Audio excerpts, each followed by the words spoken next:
My name is Brendan Robinson, the founder and CEO of Broad and Madison. I was previously at Bullhorn for 15 years, most recently as their SVP of professional services and customer success. I'm really excited to talk about AI today. Might have a different angle. I think most of these webinars have actually been focused on the shiny object, the what's new, what's the latest and greatest, and really pitching those different things. My analogy I like to use, it's almost like architects are pitching you on how they can build you a better extension or addition to your house. Today, we actually want to talk about maybe some of the more unsexy parts of it, which is the foundation, AKA data, and how you need to set up your data structures to actually maximize the return of AI. This is incredibly exciting times that we're in. I know people are still skeptical about AI. So interesting article and maybe reduce some of that skepticism that was released today, just to talk about how far AI has come and how fast it's evolving. In 2022, AI couldn't reliably do basic arithmetic. It would tell you 7 times 8 is 54.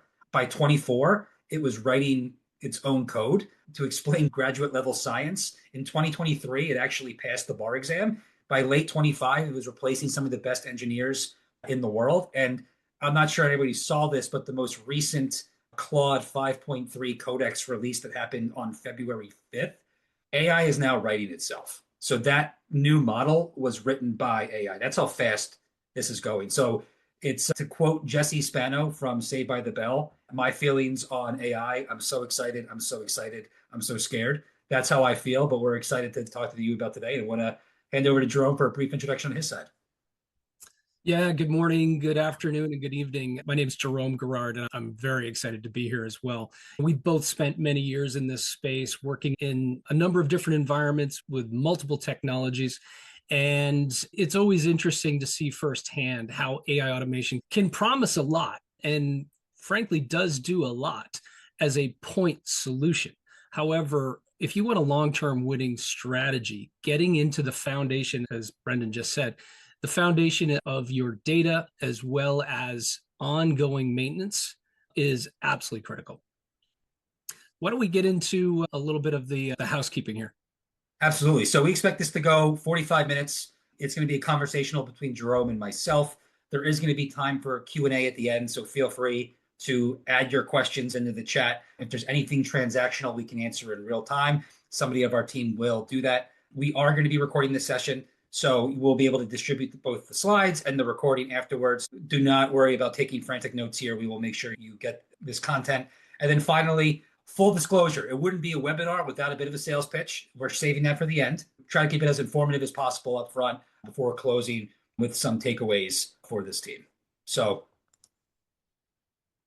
Jerome, anything else to add? No, we really do want to keep this conversational at best and real, keeping it honest and really sharing a lot of our experiences over the years with staffing leaders that we've met with countless times and projects we worked on over months and months.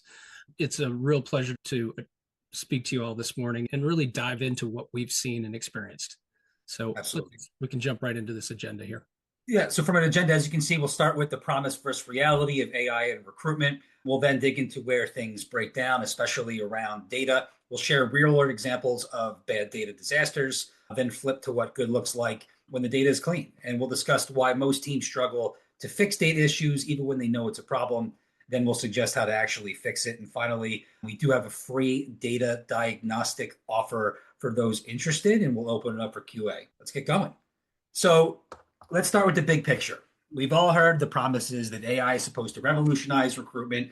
Automation will free up your team's time. Chatbots will engage candidates 24/7, and predictive analytics will magically find the perfect candidate faster than ever.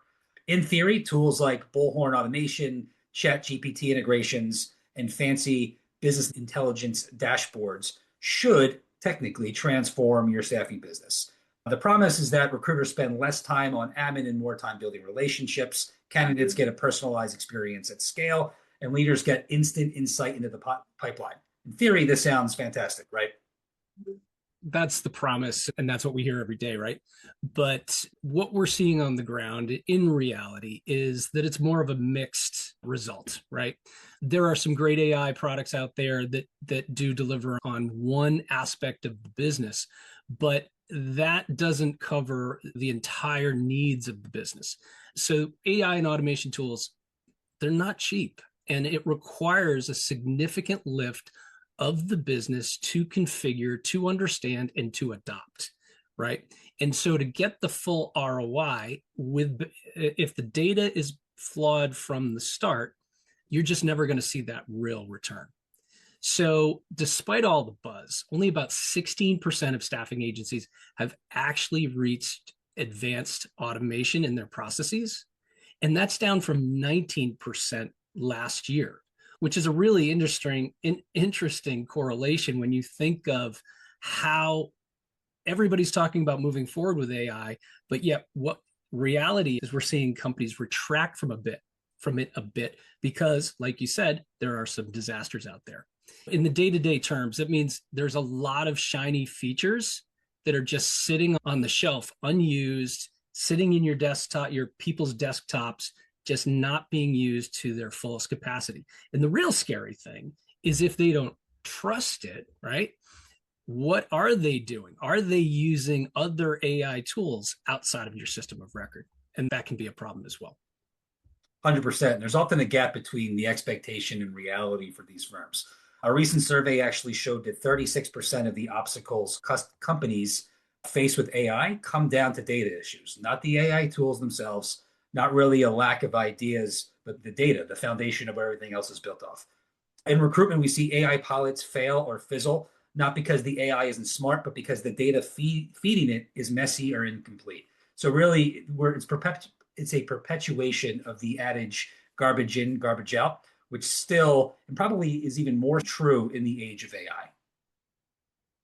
Yeah, it's funny. We've done data migrations, right? We've helped do custom configurations on workflows. And in order to help out with those initiatives, you have to dive into the data first and you start to look at fields and field mapping and custom fields, especially. And then you start to scratch your head and realize, oh boy, we got a mess here from a data quality and data governance standpoint. But that's the tough reality. That's just where we are as an industry because we've typically had very disparate systems. So over the years, companies using an ATS and CRM like a Bullhorn, you accumulate thousands of candidate records, client records, notes, emails, all of the different office tools and business tools that you try to get into one single workflow. But those disparate systems aren't necessarily relevant anymore because of where AI is going. And the promise of AI doesn't account for that clutter or those disparate systems. So if your candidate data is outdated or even worse, significantly duplicated with incorrect information, AI matching isn't going to magically fix it. It might make it worse. You may have so many false positives that you start to do brand damage and have candidate fatigue, sending the same person 5 different outreaches with different job opportunities because the matching was flawed. 100%. For example, if the job titles and skills in your database aren't standardized or semantically parsed, even the smartest AI is going to struggle to correctly match candidates to jobs. One of the customers that we're working with was recently shared that their recruiters are still maintaining separate spreadsheets because they don't trust the CRM. So searching the system gives too many junk or duplicate results. And when that happens, the expensive AI tool essentially gets reduced to a very expensive digital filing cabinet that people will ignore. And the promise of AI really turns into frustration. Yeah, I've got story after story, bake off, proof of concepts that we've done where having poor data created so many false positives that any of the automations or any of the really interesting things that we should as an industry be able to do as table stakes just became an incredible challenge, again, because of poor data quality or disparate systems. So the bottom line is that AI can only deliver on their promises when and if the foundation is solid. And without that, everything else is just a problem. 100%. So let's talk about where AI automation actually breaks down. Really falls into 4 different categories here. Data quality and hygiene issues, which is by far the biggest culprit. And we'll get into a lot more of this as we move along. process workflow misalignment. Automations are not meshing with how recruiters really work. And this is a big gap that we see with a lot of technical IT folks are focused on solving business problems, which it works in theory. What we're doing is building these Rube Goldberg machines, which they do technically work, but it's not actually how any recruiter would operate themselves. Then there's a lack of adoption and trust where the team doesn't use the tools because they don't trust them to find it, or they find them cumbersome. And there's an over reliance on hype, right? People expecting the tool. A lot of these AI tools are being sold as this is going to solve every problem you can possibly conceive of. And when it doesn't, frustration sets in. Yeah. And I think you just hit the nail on the head with an adoption concept as well. I can't tell you how many times we've done a proof of concept, and with the bad data that underpins everything, this is just the classic breakdown. And oftentimes I hear my people aren't going to use it, or because the tail wags the dog oftentimes in a staffing environment. And when that happens, adoption just suffers. And the reason it happens is, again, bad data leading to bad results. The classic breakdown is your AI can only be as smart as what you have to work with. And if you have the duplicate records, missing fields is huge, old, outdated information, all of that just leads to this perpetual slide of the data quality. And coming from the job board side of things, back when I was at Monster, it was really interesting to see that only about 5-10% of what was being pulled from Monster was actually being used in the ATS.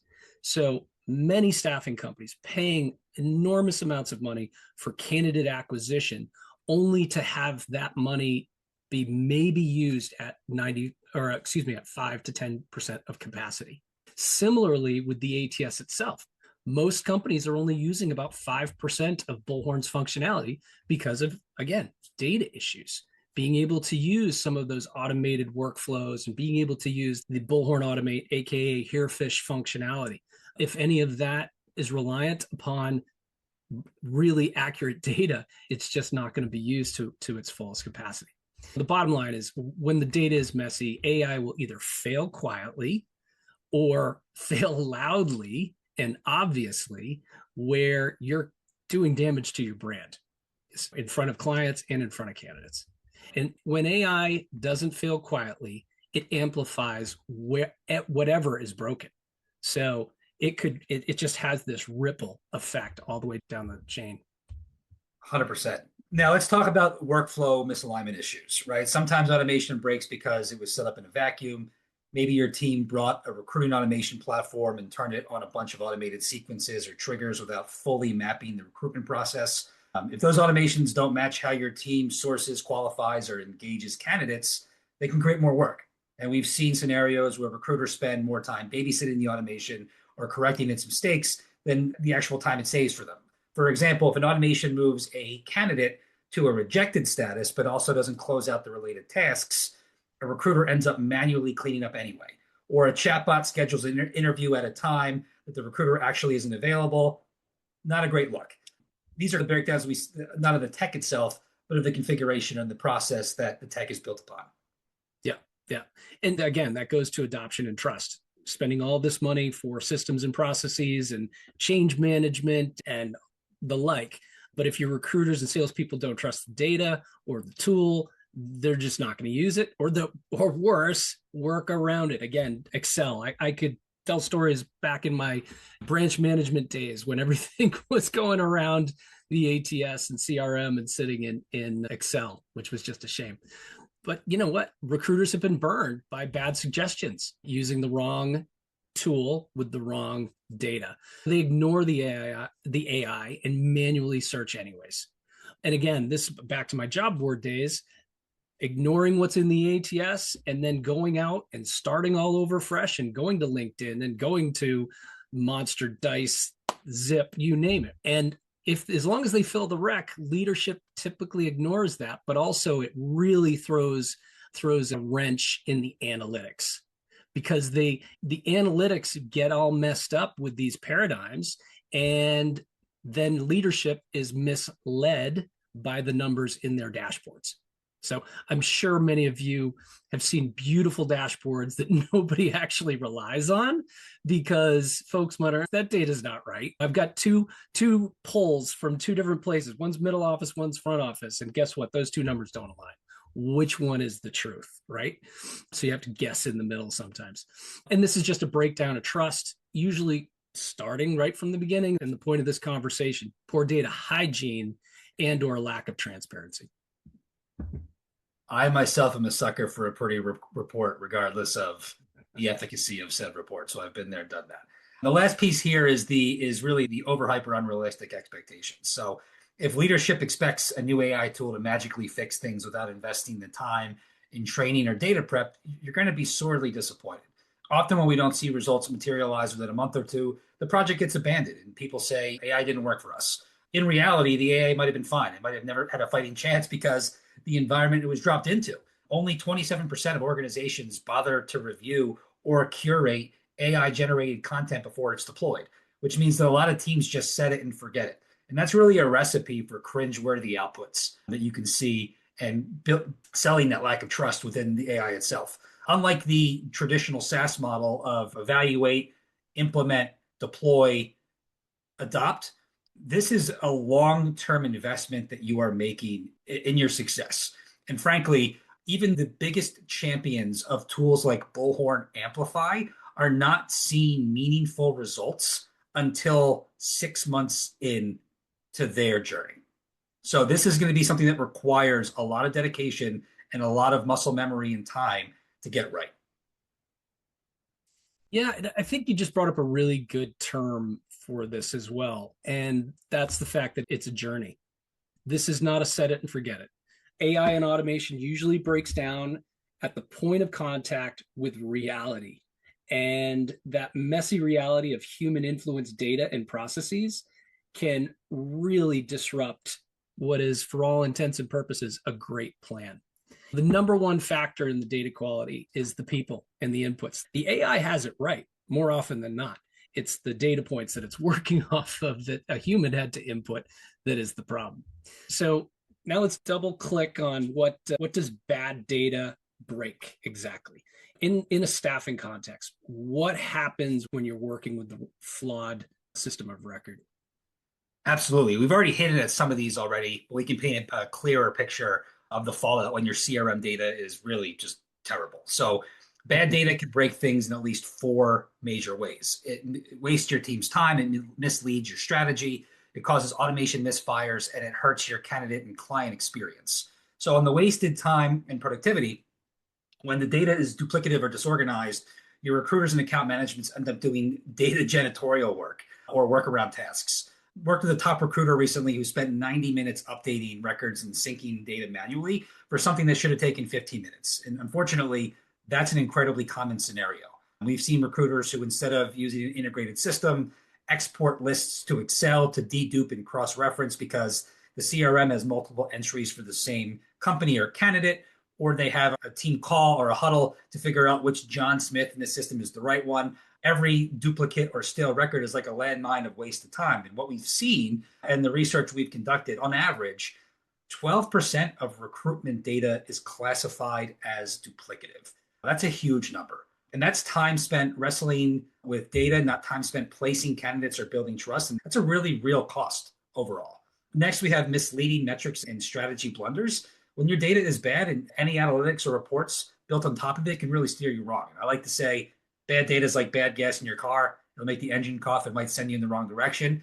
For example, if 15% of your candidates in the database are actually entered twice, your reports might overcount your candidate pool by 15%. Your submittal metrics might be inflated because the same placement got recorded on two candidate profiles, and this leads to false confidence in the system. Another example, data decay. Up to 30% of a company's data can go stale in just 1 year. This is to account for people changing jobs, updating their phone numbers, their skills get outdated. If you're not cleaning that, you might make strategic decisions on last year's reality. I've seen a firm proudly present that they had 10,000 active candidates in a niche skill, but active just meant in database, not actually updated. And when they audited, a huge chunk of the invalid emails, a huge chunk of those people had invalid emails or had left the industry. Leadership was based basing sales targets on a false baseline. And that's what bad data does. It skews your visibility. So you end up making decisions with blind spots. And no AI dashboard can fix it if the underlying information is rotten. It'll just present rotten in a prettier chart, which, as I mentioned earlier, I do a pretty chart.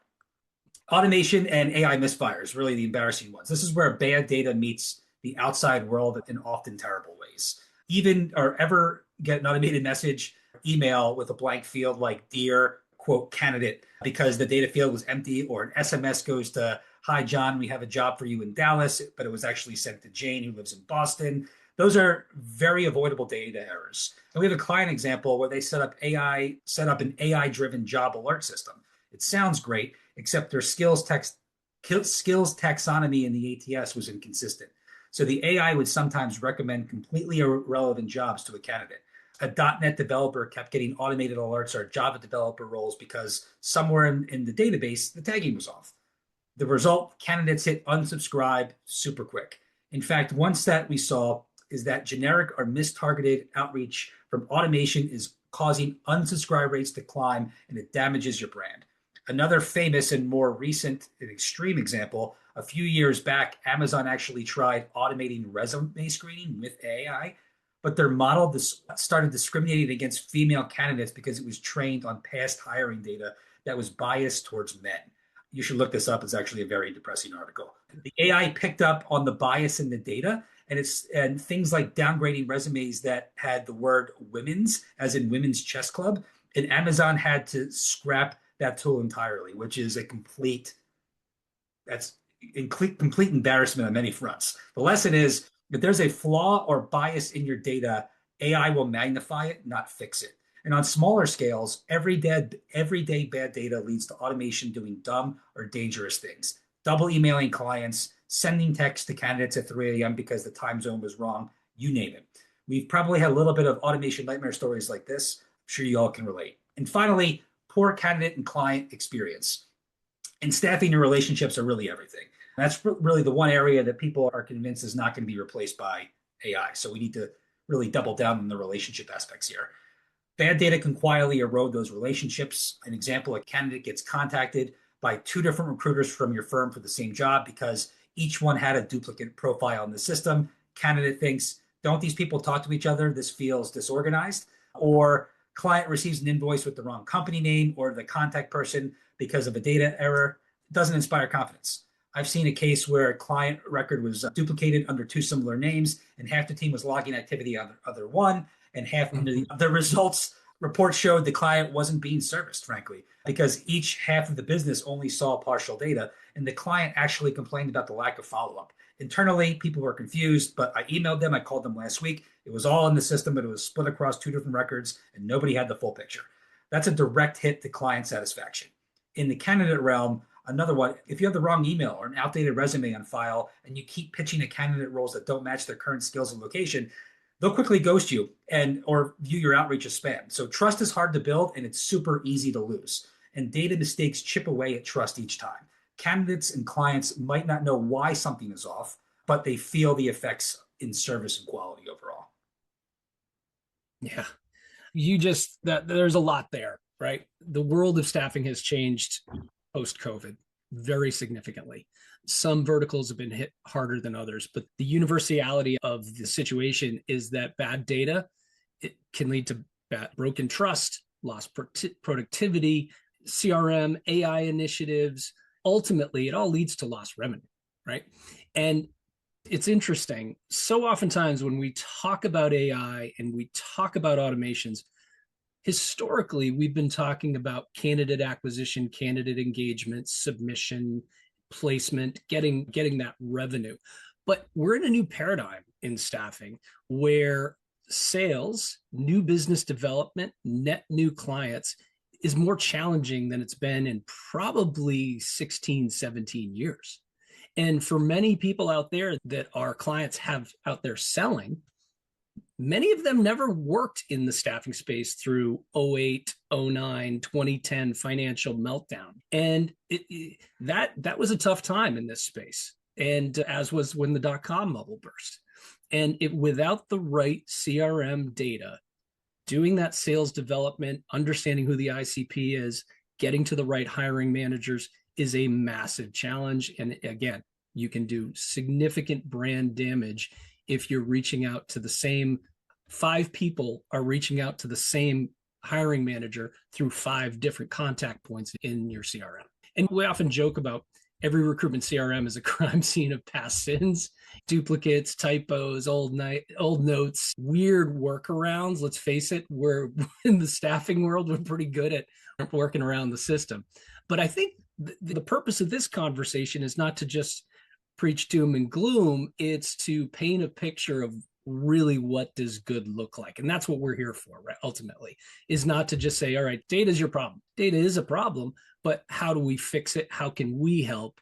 And really say, okay, let's identify the problem, admit we have a problem, and then build a plan to fix the problem. If we clean these things up, what is good going to look like tomorrow, but also 6 months, 6 years from now, as AI technology continues to grow?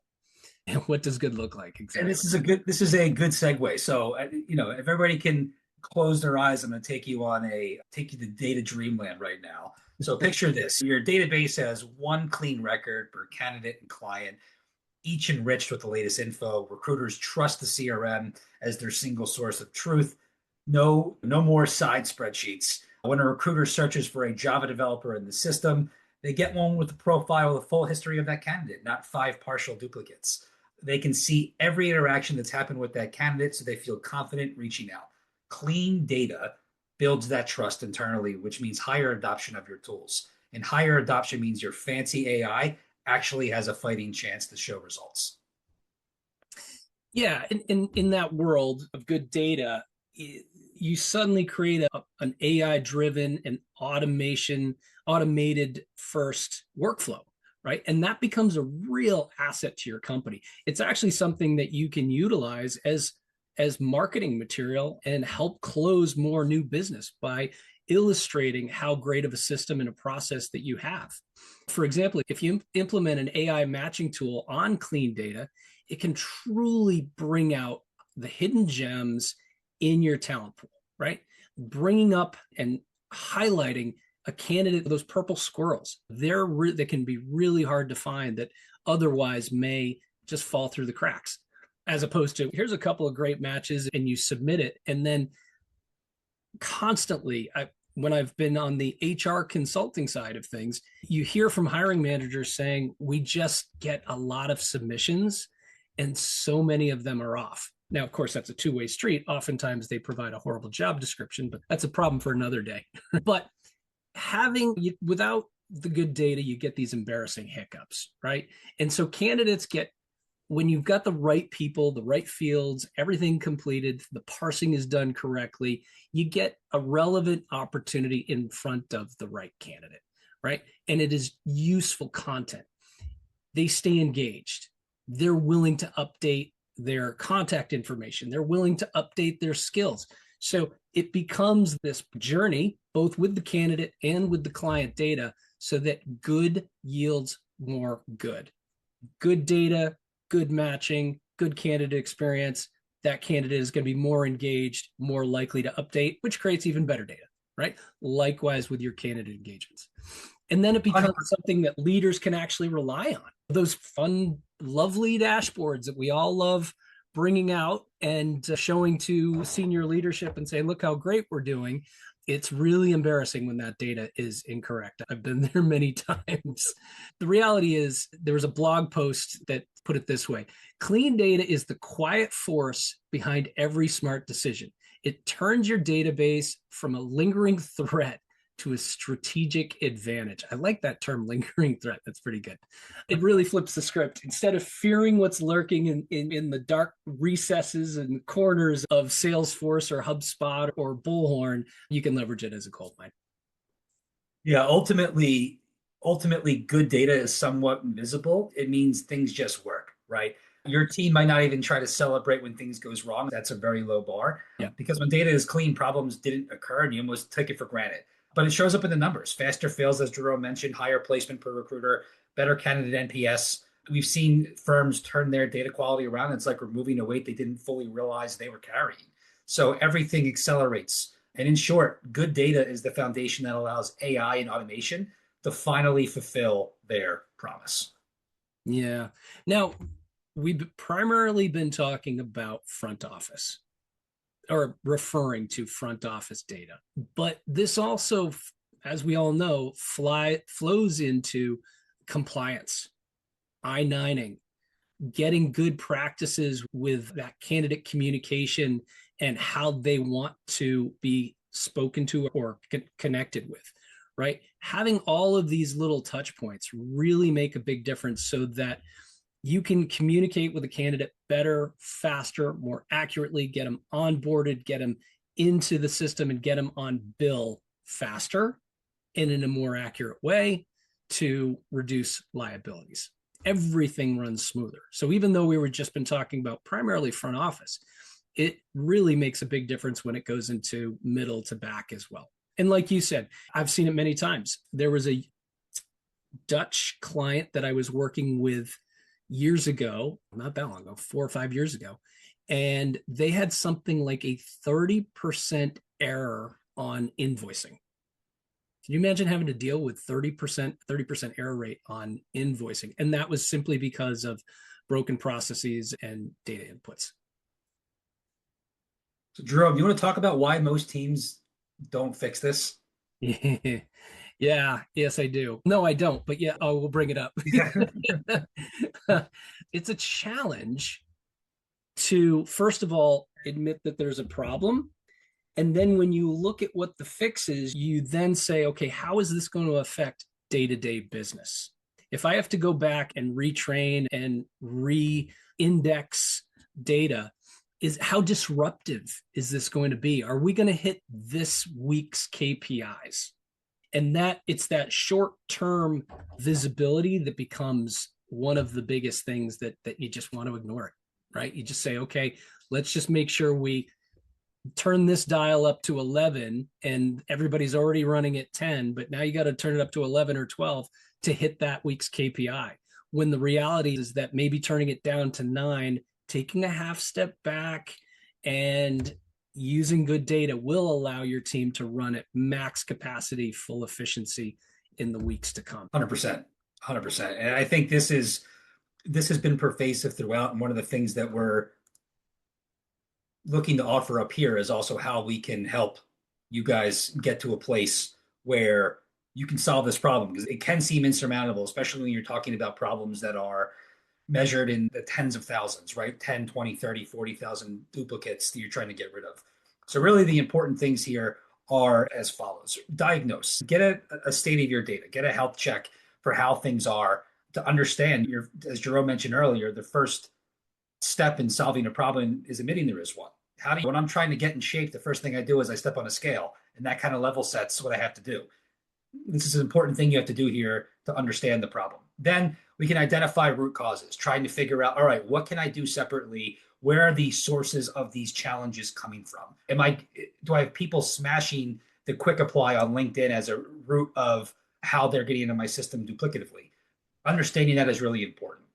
Then we can clean the current mess, right? But doing it in a targeted approach. I've seen people try to get through all of this in one fell swoop. And sometimes the best intended plans in terms of trying to solve for these data challenges actually create problems themselves. If you try to do everything all at once and do it the wrong way, it's actually, you're going in the opposite direction now. So figuring out ways you can target different areas of your database to attack and clean first is going to be the most prudent way to get the results that you're looking for. And then really, this is not a one-time thing. I talked to a number of customers who talk about, hey, we're looking to engage you in doing a data cleanup. And it's data cleanup is cool, but until we address all the processes and all of the root causes and put in processes to make sure it doesn't happen again, you'll find yourself back here inevitably. It's almost like the US military strategy. There's a reason why we still have a base in Germany. It's to make sure that never happens again, right? So you don't just do this once. You do it, and then you figure out ways to ensure that you're creating that virtuous cycle that allows for the duplicates that you've cleared up that never happen again in the future. Yeah. What does this all mean? And I know I rushed through the last couple of slides here because I know we're at time. I want to save some for questions here, but I'll hand it over to Jerome to talk about what we're offering for you guys from a diagnostic standpoint. Yeah, getting into this overwhelming problem doesn't have to be overwhelming. Okay. I liken this to my son got way behind on his homework, really far behind, and he was just overwhelmed and he was couldn't get beyond the fact that he couldn't catch up. And so we went and met with some teachers and we said he needs to take a beat here and get into an understanding of really what needs to be done. And let's put a plan together to get him back on track. And that's exactly what the clean data diagnostic can do for your business. If you feel like you've got a data issue, if you want to work on data governance and really have a journey towards a true data quality situation where you can leverage automation and AI in a much better way, freeing your people to do what people do best, not data manage, not data entry, but engage with candidates and engage with clients with exist clean data and with confidence. That's the word I'm looking for, confidence. We can provide a free diagnostic process to give you a sense of what you're dealing with, put your ATS, your CRM on the scale, and put a program together that will work for you moving forward. What does your duplicate rate look like? How many fields are missing? How can this data be enriched and nurtured? That's what we can do in the data diagnostic. 100%. And the way this would work from a mechanic standpoint, this is for people that are currently using Bullhorn. So our tool Clean plugs in with Bullhorn via API currently. We're actively looking to expand it beyond Bullhorn because it is capable of doing so. But if you're using Bullhorn, we would actually get API access to your account and get an API key, be able to suck your data over in the Clean and give you feedback to tell you, hey, 8,000 you have 8,000 candidate duplicates affecting 5% of your candidate pool. So really give you that understanding of where things are. So if nothing else, you're walking away from this with an understanding of what your current database looks like that allows you the opportunity to really assess the journey you have ahead of you when it comes to getting meaningful impact out of AI. We're going to hop over to the Q&A part here. There's a couple of questions that came through that I want to make sure we're tackling here. So the first question is, do we have a template for order of attacking data cleanup? Do we go candidates first, contact second, clients? We really take it on a customer by customer basis because not all customers are created equal. And what we've seen is that some of these customers have really big issues on the business development side. So their companies are in a mess, or the opposite. They have a fulfillment issue. So their candidates are a mess. We really like to use the diagnostic as the assessment for, okay, where is the biggest pain point here? And not just the pain point, but where are you going to get the best return on investment for your time spent, and use that as our approach going forward. So our approach is a little bit more bespoke at this point in time and catered towards the individual themselves. The next question we have is, what data or metrics should staffing teams monitor to measure AI success? I'm a big believer that if it's not moving needles on the bottom line, like what are we doing here? So there should be metrics that exist on your P&L that you can tie tangible financial benefit to the utilization of AI. I would also say I have seen people go, that's the end result, measuring the ROI. I have seen people go way too wide up front, where they buy an AI to try to solve all the world's problems across their tech stack versus let's take one very targeted thing and solve that. Good example I always come back to is screening candidates. People always talk about, I don't want a robot screening my candidates. That's not the experience that I want to create. And my counter to that is, yeah, 90% of your candidates don't even get a call back from you. So what kind of experience are you really creating here? So take a part of the recruitment cycle that you can focus on and really go and figure out how you can solve for that and make sure it's tying to the P&L directly. Jerome, anything you want to add to that? No, I think you've nailed it. Great. Last question I have in here is, do companies that have or are moving towards multiple systems, i.e. HubSpot CRM mixed with Bullhorn for filling jobs, put themselves at a disadvantage as AI evolves and data integrity becomes even more important? I don't think so. I don't think, I think that's becoming more of the norm than the challenge. I think HubSpot has really been pervasive in terms of being that marketing engine for firms. What I do think it does is it calls into how you have these systems integrated. And what I would say is if you are hosting the integrations between all of these systems yourself, it might be more challenging for you than the average bear in the sense that I believe in, I'm always a buy, don't build guy. Never underestimate the value of being the way of waking up and being able to yell at somebody else when there's a problem versus you owning it. Having those standardizations to make sure the data flow actually works is really where the value is. And Jerome, I saw you raise your finger if you want to add to that a little bit. Yeah, no, I think you hit the nail on the head. It's how it's integrated. Things like email journaling, bilateral writebacks, these are the things that we can assess post diagnostic because that answers a lot of these questions, right? Having disparate systems is the first point of the problem in creating bad data, but having them integrated correctly is one of the best ways to fix it ongoing. So again, a journey, first assess the data, assess the integration points, and then build the plan and manage and monitor the plan post integration. Right. There was one other question too. Somebody was asking about how long does the diagnostic take for most clients, Brendan? Yeah, so it's going to be dependent on the size of your database, right? So we are going to flow your data through. It should be a couple of days on average, is the answer to Yep. that question. Yeah. And there's another good one here. Experience and pros and cons with building your own agent to overlay in Salesforce, as example, Lightning Web component versus using a pre-built third-party product. That's a really good question. Do you want to take that or? Feel free, have it go. Yeah, so building your own agent can be really challenging. There's a lot to the taxonomy and compliance. So a lot of it has to do with, to answer your question, I would need to better understand what states are you in? What countries are you in? What languages do you need to work in? So there's a lot there. And the beauty of using a pre-built third party is they're dealing with all of that, not to mention iteration, right? Managing APIs, managing integrations, uptime. These are all the little nuances that, yeah, you could build probably a really good agent yourself that's really specific to your use case, but it's all of that management post go live that can be a big part of the challenge. We've also seen separately, especially now with Claude Code, it is, or like a Replit or a Lovable or anything like this, it is super easy. It's easier than it's ever been to build technology from scratch.